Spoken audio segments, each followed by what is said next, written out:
I worked my whole life to buy a little cottage by the lake. A place of peace, a place Henry and I had dreamed of before he passed. But the first time my family saw it, my daughter-in-law smiled wide and announced, "This will be perfect for our family weekends." She said it like it was already hers. What she didn't know was that I held the deed in my safe, and cameras hidden in the cottage. By the time I was done, her laughter turned to shock, and my revenge was complete. My name is Margaret Collins, and I am 79 years old. After Henry died, the house felt too quiet. The walls seemed to echo with absence, the garden felt emptier, and every room held pieces of him. For years, I went on like that, keeping busy, knitting, volunteering at church, pretending I was fine. But inside, I needed something new. A fresh place where I could breathe again. So when I found the little lakeside cottage, tucked at the edge of town with its white siding and blue shutters, I knew it was mine. It wasn't big, 2 bedrooms, a kitchen, and a porch overlooking the water, but it was perfect. The air smelled of pine and fresh water. Birds sang instead of traffic. And when I signed the papers and held that deed, I cried. It felt like a second chance. I hadn't told anyone at first. For a few weeks, it was just mine. I spent mornings sipping coffee on the porch, listening to the lake lap gently against the shore. I painted the kitchen a cheerful yellow, hung Henry's fishing rod on the wall, and placed a rocking chair near the fireplace. It was quiet, it was peaceful, it was home. Then one Sunday, I invited the family over to see it. That's where it all began. My son Daniel walked in first, his face lighting up. "Mom, this is beautiful. Really beautiful." He hugged me warmly, and for a moment, I thought it would all be fine. But then his wife Linda stepped inside. Linda has always been difficult. Sharp-tongued, perfectly dressed, always needing to be the center of attention. She looked around with a smile too wide, running her manicured fingers along the windowsill. "Oh, this will be perfect for our family weekends," she said breezily. I frowned. "Family weekends?" "Yes," she said, as if it were obvious. "We've been talking about needing a getaway place. This is ideal. We'll come up on Fridays, maybe invite friends, grill on the porch." She twirled her hand like she was already decorating it in her mind. I blinked. "Linda, this is my home. My place." She gave a little laugh, brushing me off. "Of course, Margaret. But you won't mind sharing, will you? After all, family is family." Daniel shot me an apologetic look but said nothing.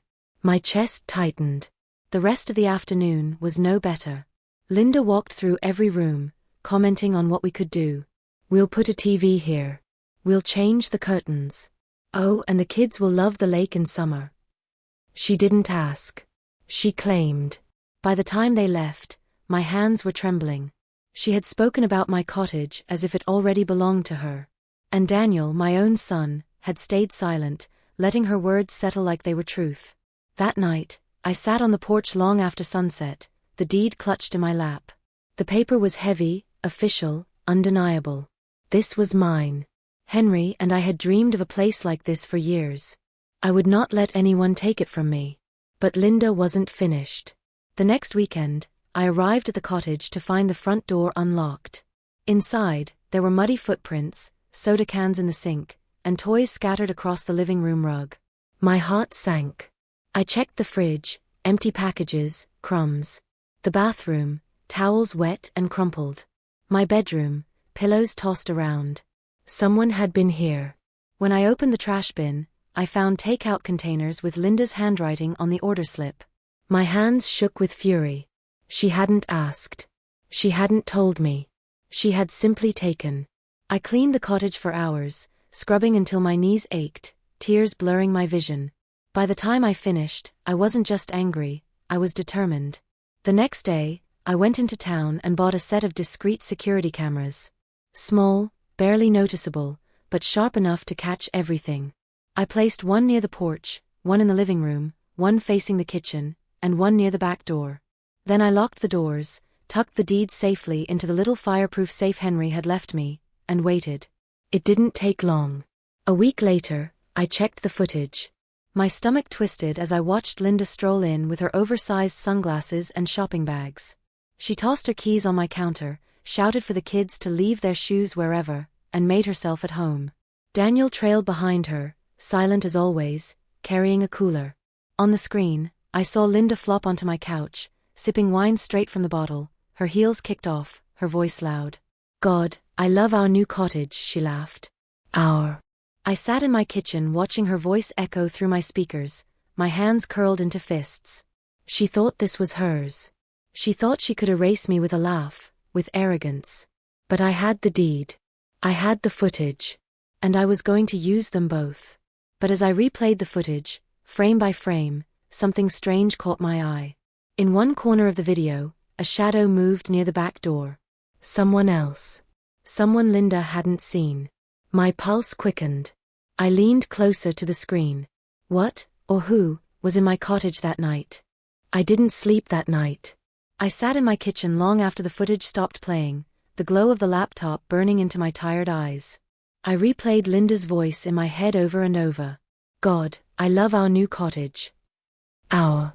The word tasted like poison. But no matter how furious I was at her arrogance, it wasn't Linda's smug laugh that kept me awake. It was that shadow. I replayed the video frame by frame, leaning close. Linda had been in the living room, tossing her sandals across the rug, Daniel following her with the cooler. The kids darted in and out of the kitchen shouting. And then, just for a second, I saw it. A dark figure moving by the back door. Still. Waiting. But then it was gone. Had it been a trick of the light? A reflection? Or something else entirely? I told myself I was imagining things. But deep down, a chill gnawed at me. The next morning, I drove out to the cottage. The lake shimmered in the sun, birdsong filling the air. It should have been peaceful, but the moment I unlocked the door and stepped inside, the smell of stale wine and greasy takeout hit me. My chest tightened. Linda's perfume still lingered on the cushions. The kids' muddy sneakers were shoved in a corner. And on the counter, bold as brass, sat a bottle of wine with lipstick smeared on the rim. I clenched my fists.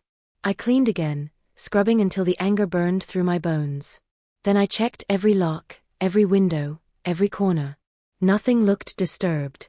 Still, I couldn't shake that image of the shadow by the back door. That evening, I called my friend Patricia. Linda's using it without asking? Patricia's voice snapped through the receiver, her New England accent sharp. Oh, Margaret, I knew that woman was trouble from the first time I met her. Always acting like she owns the world. She's not going to own this, I said firmly. I have the deed. I have the cameras. They don't know yet. But I'm going to make them regret every laugh, every word. Patricia chuckled darkly. Now you're talking.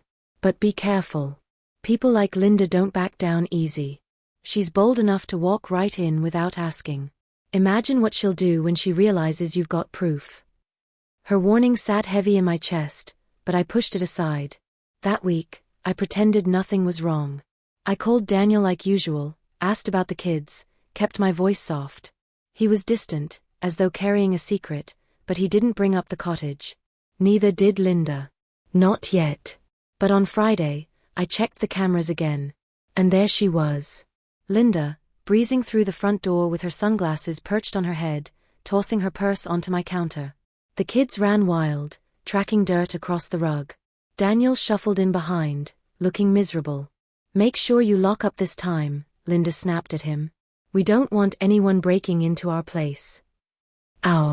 Again. But then, there it was. The shadow.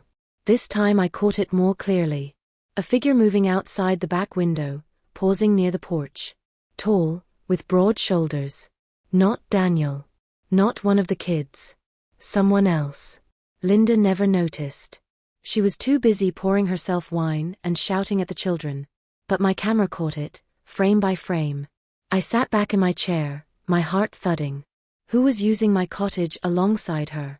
The next day, I drove out again, this time earlier in the morning. When I opened the door, I found a cigarette but still smoldering in the ashtray on the porch. My pulse quickened. None of my family smoked. I picked it up with a tissue, dropped it into a baggie, and tucked it in my purse. The rage was building in me now, hot and steady. Linda had crossed a line, but she wasn't acting alone. I sat at the kitchen table, staring out at the sparkling lake. Henry's fishing rod hung on the wall, catching the light. I pressed my hands against the deed lying in my lap, the heavy paper grounding me. "This is mine," I whispered aloud. "Mine." And then I smiled, a thin, dangerous smile. It wasn't enough to throw her out. Not enough to yell, not enough to scold Daniel for being weak. No, I needed to make sure Linda never dared to touch what was mine again. That meant proof. That meant exposure. That meant revenge. The following week, I installed 2 more cameras, one in the hallway facing the bedrooms, another angled toward the porch. Hidden well, small enough that only I knew where to look. I also set up remote access, so I could watch live footage from my laptop at home. That Friday, I made tea and sat down in front of the screen. Sure enough, by dusk, the front door swung open. Linda marched in, chattering loudly into her phone. The kids dumped their backpacks on the rug. Daniel followed, silent. Then, 15 minutes later, the back door opened. And a man stepped inside. My heart froze. He was tall, broad-shouldered, wearing a baseball cap pulled low. He hugged Linda like he belonged there. She laughed, kissed his cheek, and poured him a glass of wine. Not Daniel. Someone else. I slammed my hand over my mouth, my breath catching. Linda hadn't just stolen my cottage. She was bringing another man into it. I sat there trembling, anger boiling so hot I could hardly think. She was using my home for her lies, her betrayal, her arrogance. I closed the laptop slowly, my fingers shaking. This wasn't just about a cottage anymore. This was about destroying Linda, once and for all. I couldn't stop shaking after I saw it. Linda, in my cottage, wine glass in hand, kissing another man as if she owned the place. I had to close the laptop before I smashed it to pieces. 4 hours, I paced my kitchen.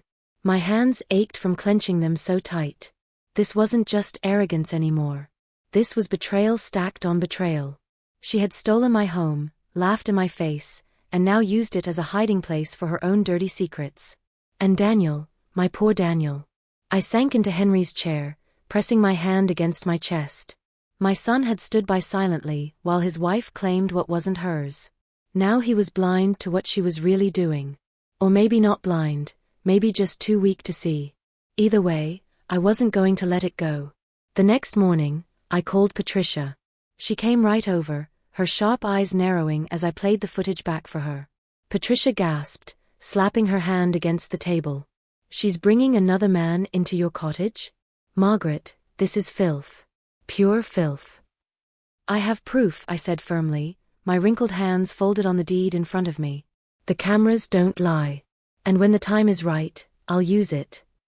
Patricia leaned back, a slow grin spreading across her face. "Oh honey, you've got her cornered. But you can't just throw this out all at once. No, you need to time it. Make her think she's winning. Make her think she's safe." I nodded. That was exactly what I intended. For the next week, I kept my silence. I smiled when Daniel called, asking if I wanted to come over for Sunday dinner. I even chatted politely with Linda when she answered the phone. Not a word about the cottage. Not a word about what I'd seen. But every Friday night, I sat with my laptop watching. And Linda didn't disappoint.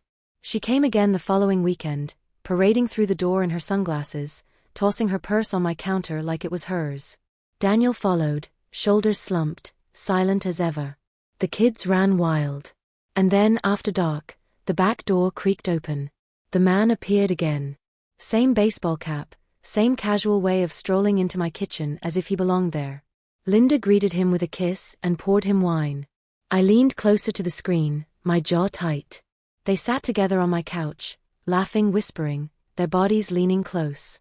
Daniel was nowhere to be seen, maybe upstairs with the kids, maybe out running errands.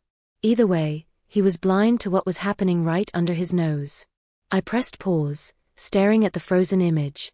My cottage, my walls, my furniture, my fireplace, being used as a backdrop for betrayal. I felt sick. But at the same time, I felt sharper, stronger. This wasn't just pain anymore. It was fuel. I began to prepare. First, I made multiple copies of the footage. USB drives, DVDs, even backed up to a private folder online. If Linda tried to deny it, if she tried to twist the truth, I would have proof in every corner. Second, I updated my will. I sat in Mr. Clay's office, sliding the papers across his desk. If anything happens to me, I said firmly, Daniel inherits nothing while he's married to Linda. Nothing. It goes to the grandchildren directly, under Patricia's supervision. Mr. Clay raised his eyebrows but nodded. Understood. And third, I planned the reveal. It had to be public. It had to be undeniable. Linda had humiliated me in front of family when she mocked my claim to the cottage. She had laughed, treated me like a relic. Now I would return the favor. The opportunity came faster than I expected. A week later, Linda called me herself. Margaret, she said sweetly, her voice dripping honey, we've decided to host a little family barbecue at the cottage. You should come. Bring Patricia if you like. We'll make it fun. I nearly laughed aloud. The nerve of her, inviting me to my own home. But I forced my voice soft. Oh Linda, that sounds lovely. I'd be delighted. When I hung up, Patricia was already grinning. This is it. This is where you end her. The day of the barbecue, I dressed with care. Not in anything fancy, just my charcoal gray cardigan, neat slacks, pearl earrings. I wanted to look like myself, calm and unshaken. I slipped the deed into my purse, along with a small flash drive loaded with the clearest footage. When Patricia picked me up, she patted my hand. You've got this, Margaret. Today, she learns who she's dealing with. The cottage buzzed with noise when we arrived. Linda was on the porch, flipping burgers, her sunglasses perched on her head. Margaret, she sang out. So glad you came. Make yourself at home. At home. The words nearly made me laugh. Daniel gave me a quick hug, avoiding my eyes. The kids shouted hello before running back to the lake. Guests mingled on the lawn, drinks in hand. I sat with Patricia near the porch, watching. Linda strutted around like a queen, directing everyone, boasting about our little getaway spot. My blood simmered, but I stayed quiet. Then mid-afternoon, she made her mistake. Standing on the porch with a glass of wine, she raised her voice. We're so lucky to have this place for our family. Perfect for weekends, holidays, even summers. Really, it's ours now. She said it proudly, smugly, in front of everyone. That was my moment. I stood slowly, smoothing my blouse, and walked to the porch. The chatter quieted. Linda glanced at me with surprise, still smiling. I pulled the deed from my purse and held it high. Actually, I said clearly, my voice carrying across the lawn, this cottage belongs to me. And only me. A hush fell. Linda blinked, her smile faltering. Margaret, really, we've already talked about. I cut her off. No. We haven't. You've assumed. You've claimed. But this paper, I shook the deed, says otherwise. Gasps rippled through the crowd. Daniel paled. Patricia folded her arms, grinning. Linda's face flushed red, but she forced a laugh. Oh come now, it's just a piece of paper. We're family, it's all the same. I reached into my purse again and pulled out the flash drive, holding it between two fingers. And this, I said coldly, is what family does when they think no one is watching. Linda's face drained of color. Her wine glass slipped from her fingers, shattering on the porch. The crowd murmured louder now, people leaning in, sensing something big. But I didn't press play yet. Not yet. That would come when the knife cut deepest. I slipped the flash drive back into my purse and smiled faintly. Perhaps I'll share it, when the time is right. The silence was thick, the tension sharp. Linda stared at me, her mouth opening and closing like a fish. I turned and walked back to my chair beside Patricia, my head high. It wasn't the final blow, not yet. But the fear in Linda's eyes told me she knew. She knew her time was running out. And that fear was the sweetest revenge of all. The look on Linda's face that day at the barbecue was worth every sleepless night. She had strutted onto that porch like a queen, glass of wine raised high, boasting about her cottage. But the moment I raised that deed, her crown cracked. And when I hinted at the footage, the secret she thought was hers alone, the panic in her eyes nearly made me laugh. Nearly. But I didn't laugh. Not yet. Revenge is sweetest when it ripens. After the barbecue, word spread quickly. The neighbors who'd been sipping her wine on my porch whispered about what they'd seen. Did you hear Margaret owns it outright? Linda's been claiming it's theirs for weeks. She looked like she'd swallowed a lemon when Margaret showed that paper. By the time Sunday rolled around, half the town knew the truth. And Linda hated it. On Monday, Daniel came by. He stood on my porch, hands stuffed in his pockets, his eyes tired. "Mom," he said softly, "did you have to do that? Embarrass her in front of everyone?" I crossed my arms, staring at him steadily. Embarrass her? Daniel, she's been parading through my cottage without asking. She invited strangers into my home. She's been lying. That's embarrassment she earned. He rubbed the back of his neck, his voice low. It's just, she feels cornered now. She's angry. She says you're trying to make her look bad. I almost laughed. She doesn't need my help with that. But my heart ached for him. My son. Stuck between loyalty and truth, caught in the web of a woman who controlled him with a smile. Still, I didn't soften. Daniel, you know me. I'm not a liar. I didn't raise you to be one either. When you're ready to see her for what she is, you'll understand. Until then, stay out of my way. He left with slumped shoulders, and I knew Linda was tightening her grip on him even more. But she was slipping. The next weekend, I checked the cameras again. Linda didn't come, not right away. Days passed in silence. But then, late on a Friday, I saw movement. The back door opened, and there she was. Alone this time. No kids, no Daniel. Just Linda, pacing the living room, her heels clicking on the wooden floor. She pulled out her phone, dialing someone, her voice sharp. We can't come here anymore. She knows. She has something. I don't know what, but she knows. My stomach twisted. She was talking about me. She went quiet, listening. Then she nodded. Fine. One more time. But then it's over. She hung up, her hands shaking as she poured herself wine. She drank it fast, staring out the window like she expected me to come bursting in. I leaned back in my chair, my pulse steady. One more time, I whispered to the screen. Then I'll end you. That week, I made my preparations. I printed photographs, still frames from the footage. Linda on my couch with her guest, his arm around her shoulders. Linda laughing as he kissed her cheek. Linda slipping her hands around him while Daniel wasn't there. I sealed the photos in an envelope and tucked it into my purse, along with the flash drive. Patricia came over, catching me in the act. You're smiling like a cat that caught the canary, she said, raising an eyebrow. Not yet, I replied, tucking the envelope into my bag. But soon. When Friday came, I waited by the laptop. Sure enough, at 8:42 p.m., Linda slipped inside again. 15 minutes later, the back door opened. The man stepped in, baseball cap low, casual as ever.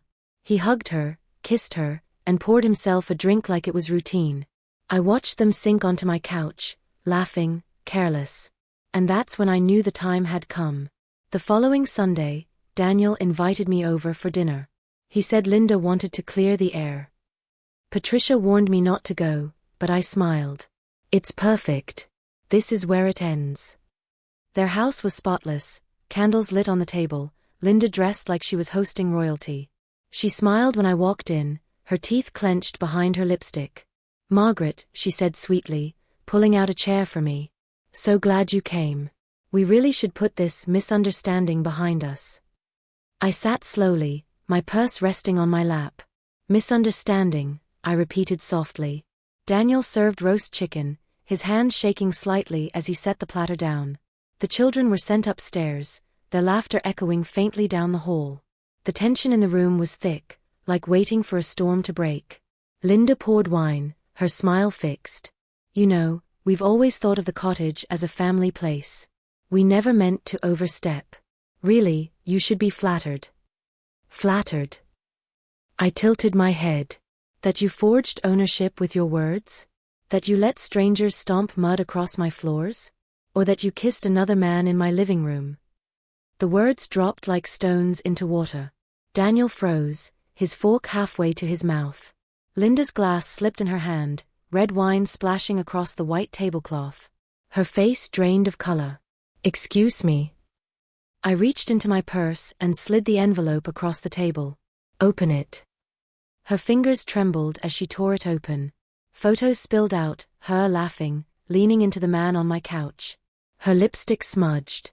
His arm around her. Daniel's face went pale. He snatched the photos, his hands shaking. What is this?" Linda stammered, her eyes wide. It's nothing. It's not what it looks like."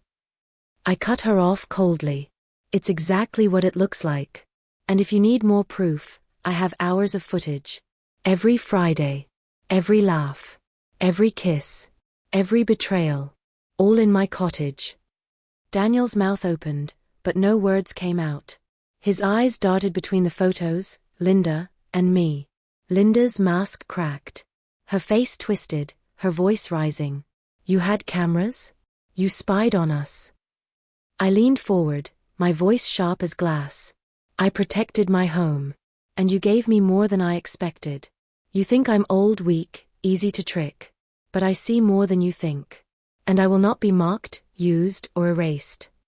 The room was silent except for Linda's ragged breathing. Finally, Daniel pushed back from the table, his chair scraping the floor. "Linda, is this true?" She sputtered, reaching for his arm, but he pulled away. I stood slowly, my purse on my shoulder, my head high. "I won't show the footage today. Not yet. But I promise you this, the next time I find a footprint in my cottage, the entire town will see it. Church, neighbors, your friends. Everyone."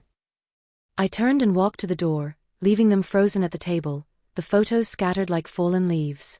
As Patricia drove me home later, she glanced at me. "So, is it over?" I shook my head slowly, a thin smile curving my lips. "Not until the whole truth comes out." Because in the corner of the last video, just before Linda kissed her guest, I had caught something new. A slip of paper on the counter. A paper with Linda's handwriting. And the words on it suggested her betrayal went even deeper than I thought. The night after I left Daniel and Linda's house, I didn't sleep. I sat at my desk, the envelope of photos lying beside me, and opened my laptop again. I re-watched the footage frame by frame, determined not to miss a single detail. That's when I saw it. On the counter, beside the wine bottle and Linda's phone, sat a folded piece of paper. When the man in the baseball cap leaned forward, the paper shifted, revealing scrawled words in Linda's unmistakable handwriting. "Rental agreement, cash only." I froze. My breath caught in my throat as the realization hit me. Linda wasn't just sneaking into my cottage with another man. She was renting it out. My home, my sanctuary, the place Henry and I had dreamed of, she had turned it into a business scheme behind my back. For days, fury bubbled in me like fire. I pictured strangers sleeping in my bed, eating at my table, laughing on my porch while Linda pocketed the cash. My cottage was more than wood and paint. It was my fresh start, my peace. And she had defiled it. That was when I knew, the photographs weren't enough. The whispered threats weren't enough. Linda needed to be exposed publicly, completely, with no room left for denial. And so I made my plan. The following week, our church announced a community fundraiser in the fellowship hall. Nearly everyone in town would be there. Linda and Daniel always attended, mostly because Linda loved to show off her outfits and chat about her connections. I knew it would be the perfect stage. The night of the fundraiser, I dressed carefully. Not flashy but neat, my navy skirt, white blouse, pearl earrings, and the brooch Henry had given me on our 40th anniversary. I slipped the deed into my purse, along with a stack of photographs and a small portable projector Patricia had lent me. When Patricia arrived to drive me, she gave me a look. "You're smiling like you already won." "I haven't won yet," I said softly. "But tonight I will." The fellowship hall buzzed with chatter when we arrived. Long tables were lined with casseroles and pies. Children darted between the chairs. Linda was already there, in a bright red dress, her hair perfectly styled, her laugh too loud. Daniel trailed behind her, shoulders hunched, looking like he'd aged a decade in a week. I sat quietly near the front, waiting. Halfway through the evening, the pastor called for community announcements. That was my moment. I stood slowly, my purse in hand, and walked to the front. Friends, I began, my voice steady, many of you know me. I'm Margaret Collins. Some of you have heard talk about the cottage by the lake. Murmurs rippled through the crowd. I saw Linda stiffen, her smile faltering. For weeks now, I continued, there has been confusion about ownership. I want to clear that up tonight. I pulled the deed from my purse and held it high. This cottage belongs to me. Signed, sealed, and recorded. It is mine. Applause broke out, but I raised my hand for silence. But that's not all. I set the projector on the table, connecting it to my laptop. Within moments, the first photograph appeared on the wall, Linda on my couch, laughing with a man in the baseball cap. Gasps filled the room. Another photo. Her hand on his arm, her face flushed with wine. Another gasp, louder this time. And then the footage. Grainy but clear, showing her pouring him wine, kissing his cheek, laughing while Daniel was nowhere to be seen. The room erupted. Some whispered, some shouted. Daniel buried his face in his hands. Linda's face went pale, then red, then pale again. I spoke over the noise, my voice ringing. This is what happened in my cottage. My home. Not only was it trespassed upon, it was used for betrayal. I clicked again, and an image of the paper appeared on the screen, rental agreement, cash only. And worse, I said sharply, my home was being rented out to strangers, behind my back for money. By someone who thought I was too old, too weak to notice. By someone who laughed at me while stealing from me. Every eye in the room turned to Linda. Her chest heaved as she stood, her hands trembling. This is twisted. She's spying, she's making this up. I slammed the deed down on the table. Lies don't stand against proof. The cameras don't lie. The deed doesn't lie. But you, Linda, you've lied enough for a lifetime. Silence fell, heavy and final. The pastor cleared his throat, his voice cold. Linda, this is shameful. This community will not forget this. Whispers spread like wildfire. People shook their heads, their eyes filled with disgust.